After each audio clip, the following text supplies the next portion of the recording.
Salam SN, ketemu lagi dengan saya Agus Harizal Alwi Hikmat, pemimpin redaksi Suara Nusantara dan koran sn.com. Hari ini edisi ke-217, Senin 19 Agustus 2024, kita edisinya podcast. Dan saya sebelum podcast memperlihatkan koran hari ini ya.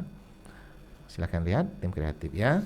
Dan tamu podcast hari ini istimewa, karena ini episode ketiga untuk Deputi Kamaki Sumsel, kakanda saya, Bapak Insinyur Ferry Kurniawan. Assalamualaikum Kak. Waalaikumsalam warahmatullahi wabarakatuh. Nah ini tentu seru ya kalau ngobrol sama Kak Ferry. Kita buka-bukaan. Boleh, silakan buka-bukaan di Lensa SN, karena Lensa SN beda. Ya, beda dengan yang lain. Beda dengan tetangga sebelah. Itu tagline saya ya.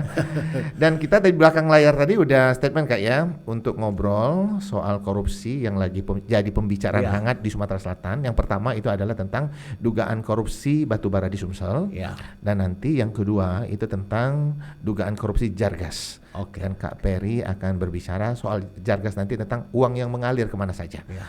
Tapi yang pertama tentang dugaan korupsi batubara di Sumsel dulu Kak ya. Ya. Dan ini jadi pembicaraan hangat, dan setiap ulas berita di Lensa SN itu pengunjungnya selalu ribuan. Dan Kak Ferry akan berbicara tentang pencucian uang dulu. Oke. Silakan Kak Ferry. Selamat sore.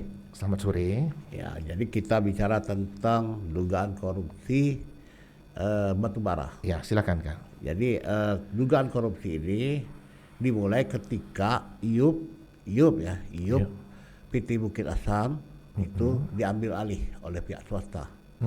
Karena tahun 2003 terjadi perubahan aturan bahwasanya perizinan itu dikembalikan ke daerah. Oke. Sejak saat itu banyak sekali wilayah IUP PTBA diambil alih oleh pihak swasta. Oke. Kemudian Kak?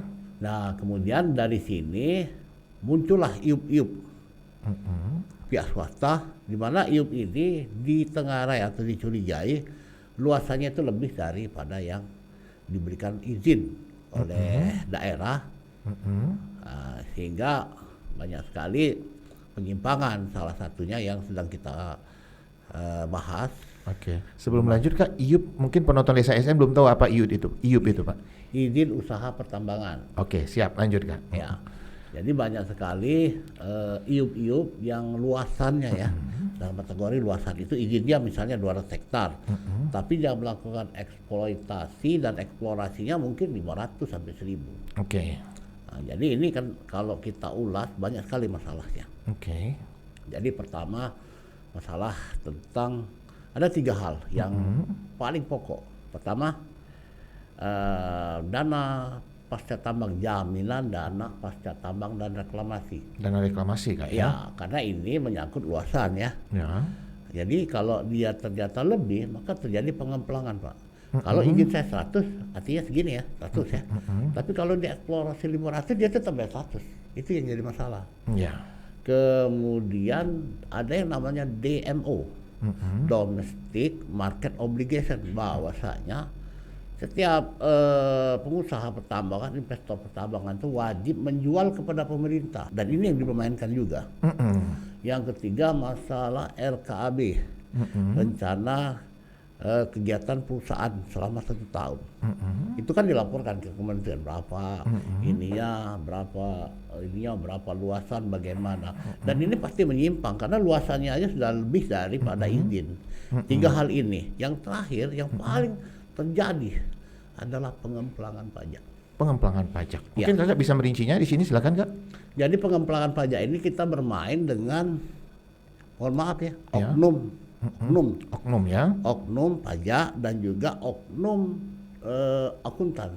Oke. Sehingga neraca perusahaan itu bisa dikecilkan untuk pembayaran pajak. Dan ini sudah terjadi selama ini. Nah, inilah yang merugikan negara. Kalau kemarin bilang ada 555 miliar kerugian negara, kalau saya ngomong itu hanya 10% Pak. 10%. Lebih dari, kalau kita ngomong masalah timah 273, batu bara ini lebih Pak. Lebih ya? Lebih. Kakak percaya ini lebih gimana Kak? Mungkin ada hitungan kasar dari Kak Ferry? Nah, begini, DMO apakah ada laporannya? Harusnya kan dievaluasi oleh dinas terkait. dana dinas pertambangan, kemudian kementerian ini tidak pernah tahu. Kemudian berapa dana reklamasi pasca tambang juga tidak diketahui. Semuanya tertutup kabut tebal. Sehingga pajak pun kita tidak diketahui. Sekarang begini saja, pajak swasta dibanding dengan pajak PTBA itu coba dibandingkan antara volume yang dikeluarkan oleh swasta dengan yang dikeluarkan oleh PTBA. Jauh lebih besar kan, tapi ternyata dana bagi hasilnya kan tidak naik. Oke, itu hitungan dari Kak Ferry ya, secara logika aja kan ya? Logika aja, karena kita kan tidak punya data resmi, tapi ini masukan aja. Juga untuk pihak Kejati Kak ya, dari Kamaki ya, mungkin ya. Nggak tahu saya. Oke, kalau kita bicara tentang luasan wilayah eksplorasi ya, ini ada perusahaan swasta yang melebihi batas wilayah eksplorasi mereka sendiri dan ternyata mengambil cadangan batubara milik PTBA. Kakak bicaranya gimana nih Kak? Jadi begini, bahwasanya luasan ini kan harusnya melibatkan pemerintah daerah, BPN, dan dinas terkait. Jadi kita sudah tahu batas-batasnya, sudah ketahui. Dan ini dilakukan setiap triwulan apa 6 bulan itu dilakukan recheck. Ternyata kok bisa lebih. Artinya, dan praktek ini udah lama sepertinya kan? Ya, artinya apakah ini tidak dilakukan cross check ataukah ada hal yang di luar? Dalam arti kata, ya kita ngomong lah. Iya. Tahulah sendiri. Ada oknum yang bermain mungkin ya? Pastilah Pak, karena sudah ada kerugian negara 550 miliar itu pasti ada bermain. Bisa ditegaskan gini dalam catatan waktu yang cukup lama hingga baru ketahuan, bagaimana Kak Ferry melihatnya? Ya karena ada permainan Pak. Bahwasanya dinas terkait ya, kemudian pihak kementerian, kemudian pihak pemerintah desa atau kecamatan kan sudah tahu ada luasan segini. Kok bisa tidak tahu sampai lebihnya? Kalau ini kan lebih jauh lebih besar, hampir 10 kali. Masa tidak tahu? Dan sini lemahnya pengawasan Kak ya? Kalau lemahnya pengawasan mungkin memang dilemahkan pengawasan. Kalau kita ngomong lemah pengawasan, tidak mungkin lah. Drone banyak Pak. Semua alat canggih sudah ada Pak. Atau memang sengaja tidak dilakukan mungkin? Bagaimana Kamaki melihatnya? Ya itu kan dalam kategori, dalam tanda kutip dugaan kan. Take or pay. Jadi Anda beri saya gitu aja. Kemudian sudah ada 6 tersangka yang ditahan Kak ya, dalam dugaan kasus korupsi batubara. Kak Ferry melihatnya bagaimana ini? Terlalu sedikit. Terlalu sedikit? Ya karena hanya satu perusahaan. Tapi di 6 tersangka ini ada dinas terkait juga yang kala dugaan korupsi ini terjadi? Ya kalau kita bilang yang jadi tersangka ini hanya kalau dalam film ya Pak ya. Dalam film. Dalam film kita bicara tentang itu kan, perumpamaan. Ada pemain figuran, ada peran pembantu. Ini gimana ini? Yang mana ini? Yang ini pemain figuran. Nanti bakal ada yang baru mungkin nggak ya? Nah itu yang kita pertanyakan. Atau yang kita tunggu ya? Kita tunggu, kita pertanyakan. Masa siapa yang menerima 555 miliar? Apa Pak Agus mau? Sangat kaya kayak. Wah, enak sekali kita. 555 miliar itu sangat kecil menurut saya ya. Dan menurut dugaan dari Maki, ini ada pemeran utama ya? Jelas ya. Kita tidak menyebut nama orang. Terlibat dalam aliran dana. Kenapa? Pajak. Pastinya melibatkan orang pajak. Oknum nggak ya? Ya, melibatkan oknum pajak. Kemudian masalah kementerian. Nah, kita tidak pungkiri ini melibatkan oknum juga Pak. Karena masalahnya apa? Bagaimana dana kanrek, reklamasi pasca tambang, dan dana jaminan untuk eksplorasi dan juga masalah RKAB. RKAB ini setiap tahun dilapor lah Pak. Berapa produksi saudara, berapa ini? Ini ke kementerian disahkan mereka. Baru bisa eksplorasi. Loh kok ini sudah tahu 100 hektar paling 10 misalnya 100 ton. Lah dia produksi sampai 100.000 ton nggak dipertanyakan. Kalau kakak melihat bagaimana peran kepala daerah yang mengeluarkan izin? Di sinilah dilematisnya kalau kita ngomong. Kunci dari itu adalah kepala daerah terkait izin lokasi, terkait izin prinsip. Sementara dinas ini hanya melaksanakan Pak. Kalau ngapa saya tadi bilang itu pemain figuran, dinas hanya pelaksana, operator lapangan. Mereka tersangka. Loh, pemain utamanya mana? Kita ngomong Yang memberi tanda tangani izin itu bukan mereka. Tidak ada orang-orang tersangka yang menandatangani izin. Tidak ada, Pak. Yang ada itu kepala daerah, Pak. Oke. Penonton SSN semakin seru ngobrol dengan Kak Ferry Maki. Kita lanjutkan setelah yang ini. Lanjut podcast bersama Kak Ferry Maki, salah satu aktivis dan penggiat anti korupsi di Sumatera Selatan. Penonton SSN tadi ngobrol di belakang layar, begitu belak-belakannya Kak Ferry bicara tentang dugaan korupsi ini ya. Tapi untuk tayangan tidak bisa kita tayangkan Kak ya? Ya, tidak bisa. Yang kita tayangkan ini hanya secara umum saja Kak ya? Secara umum kulitnya, karena kalau ke dalam udah proses penyidikan, saya juga bukan jaksa, Pak. Kemudian kita bicara tentang dugaan pencucian uang dalam dugaan korupsi, dugaan korupsi batubara di Sumsel ini. Kakak melihatnya gimana ini Kak? Silakan. Kalau kita bilang ini semua keterkaitan semua pihak, Pak. Ya. Dari investor, pengusahanya, kemudian dari pengawasan, dari pajak, dari orang-orang yang mempunyai kapasitas memutuskan perkara eksplorasi ini. Jadi kalau kita lihat masalah pencucian uang itu sebenarnya sih ringan-ringan saja, Pak, cara menyidiknya. Ini rekening perusahaan. Kan mudah dicek, PPATK bermain. Iya, PPATK kemana? Kan mudah dicek ini, Pak. Uang ini kemana? Kalau ini tidak sampai ke sana, perusahaan ini habis, Pak. Tidak ada lagi perusahaan ini. Kenapa? Dia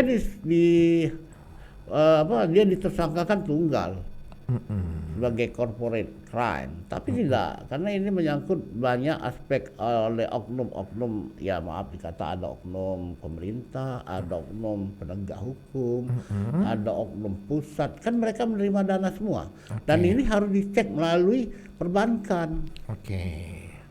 Kemudian kalau 6 orang tersangka itu berarti mereka selama ini tahu Kak ya ada peran-peran oknum itu? Ya, kita meyakini mereka tahu.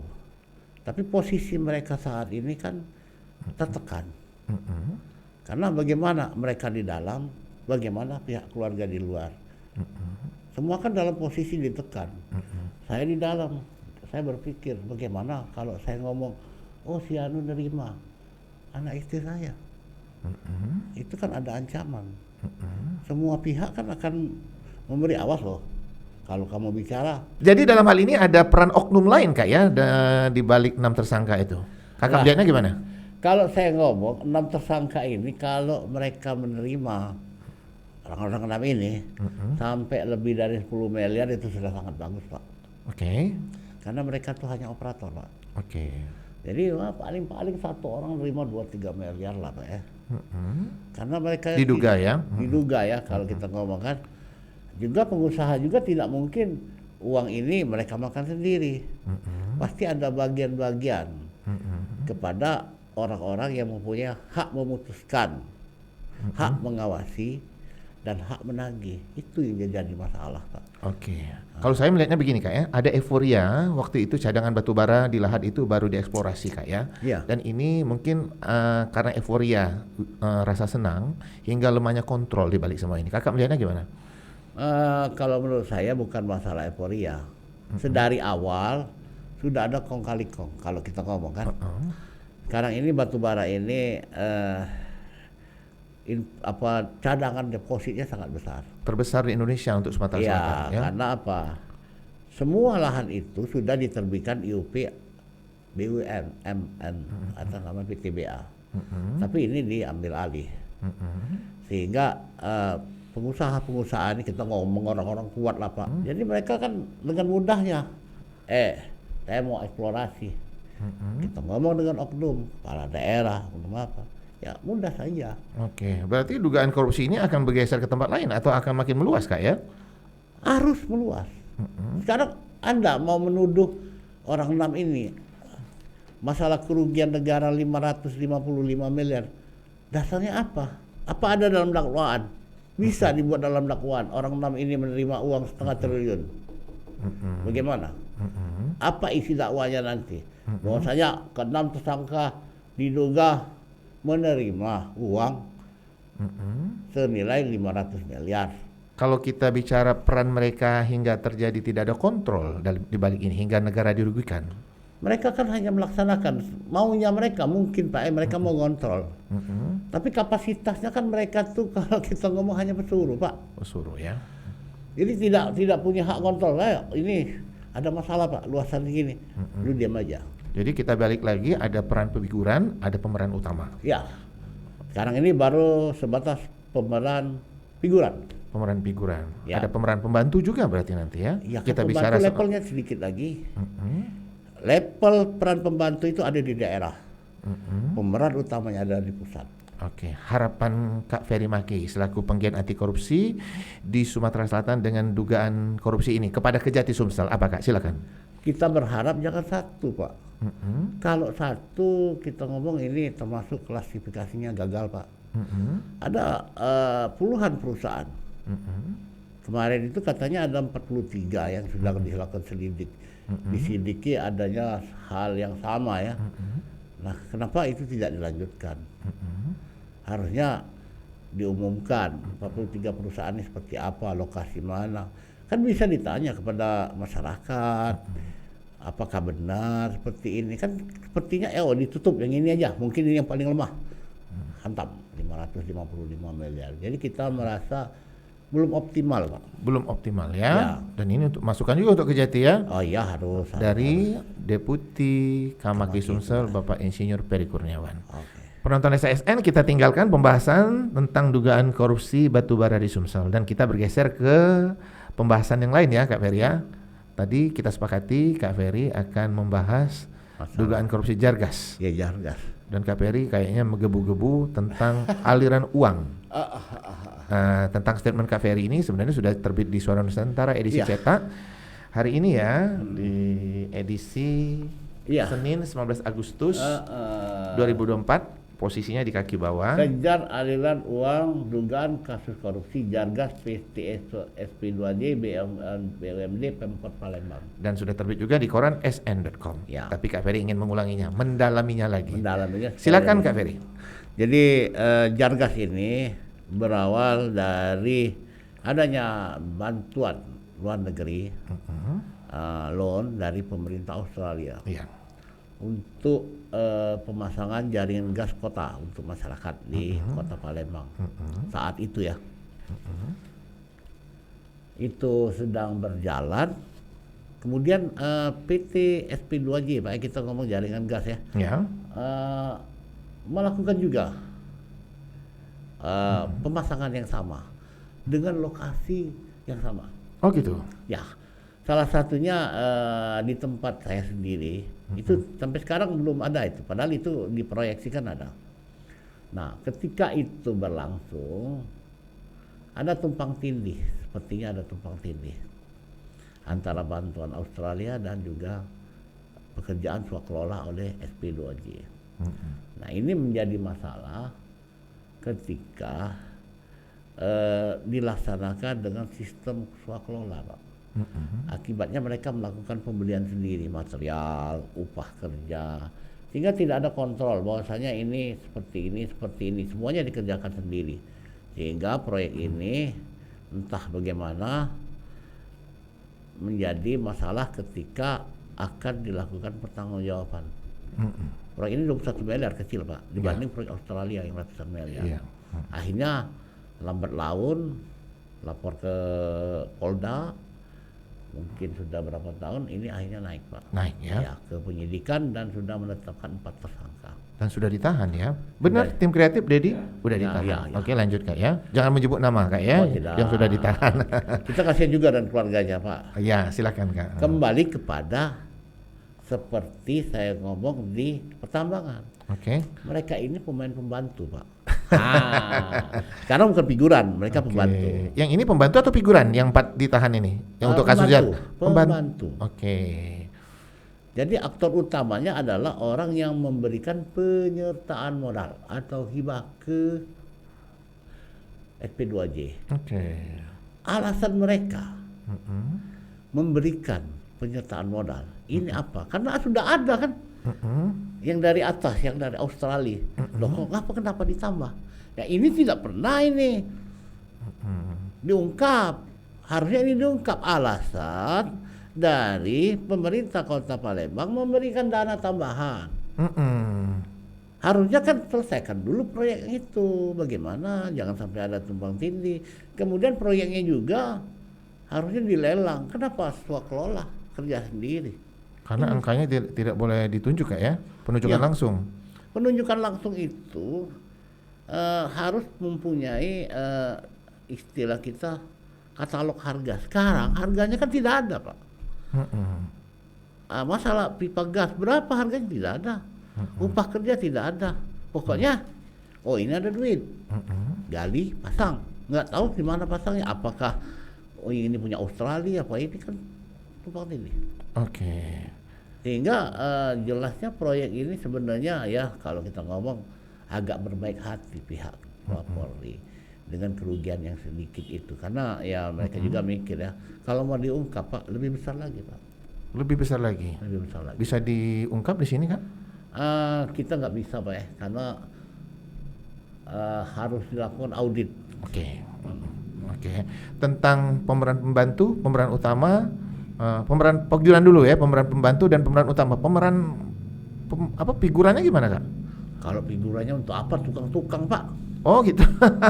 Pemeran figurannya itu tukang, sudah itu toko, tapi mereka tidak terlibat Pak. Tidak terlibat ya? Ya karena toko kan diinvestigasi, kau beli ini berapa harganya.